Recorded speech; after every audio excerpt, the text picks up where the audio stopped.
పట్టుదల. ఒక గురువుగారి ఆశ్రమంలో విద్యను అభ్యసించడానికి వచ్చాడు ఒక విద్యార్థి.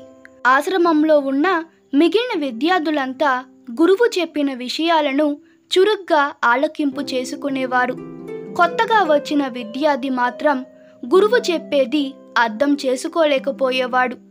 గురువుగారు ఇది గమనించి ఒకరోజు శిష్యుణ్ణి పిలిచి అతని అరిచేతిని పరిశీలించాడు.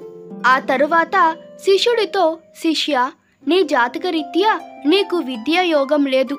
అప్పటికే నిరాశలో ఉన్న శిష్యుడు ఇంకా బాధపడ్డాడు.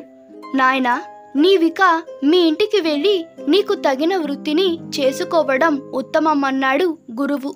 ఏడుస్తూ ఇంటి బాట పడ్డాడు శిష్యుడు. విపరీతమైన ఆలోచనతో, కలత చెందిన మనసుతో, తల్లిదండ్రులు ఏమంటారోనని బాధతో, స్నేహితులు గేలి చేస్తారనే అవమానంతో ముందుకు నడుస్తున్నాడు. కొంత దూరం వెళ్ళాక దాహం వేసింది. చుట్టూ చూశాడు. ఒక చెత్త బావి కనిపించింది.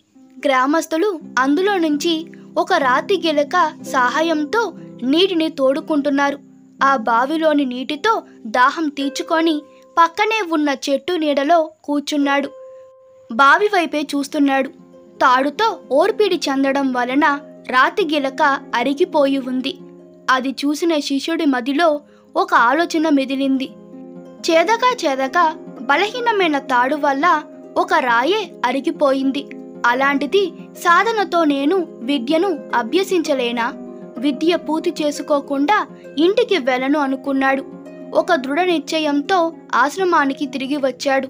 మళ్ళీ వచ్చిన శిష్యుని చూసి గురువు ఆశ్చర్యపోయాడు. గురువుగారికి మళ్ళీ తన అరిచేతిని చూపించి, గురువుగారు, మీరన్న విద్యరేఖ ఎక్కడ ఉంటుందో నాకు చూపించండి అన్నాడు. తన వేలితో చూపించాడు గురువు.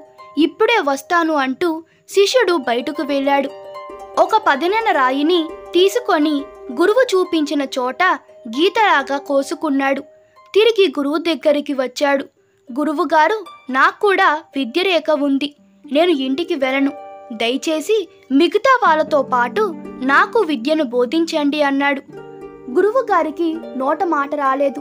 శిష్యుడికి విద్య పట్ల గల ఆసక్తి చూసి ఆయన హృదయం ద్రవించిపోయింది. అతని పట్టుదలకు ముగ్ధుడయ్యాడు. అతనికి విద్య చెప్పడం ప్రారంభించాడు. అతి కొద్ది కాలంలోనే మిగతా విద్యార్థులను మించిపోయాడు.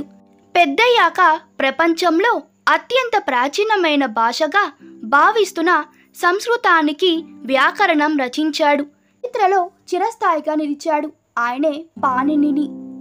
ఈ కథ మీకు నచ్చినట్లయితే మీ అభిప్రాయాలు కామెంట్లో తెలపండి. Please like, share and subscribe to my channel. Thank you.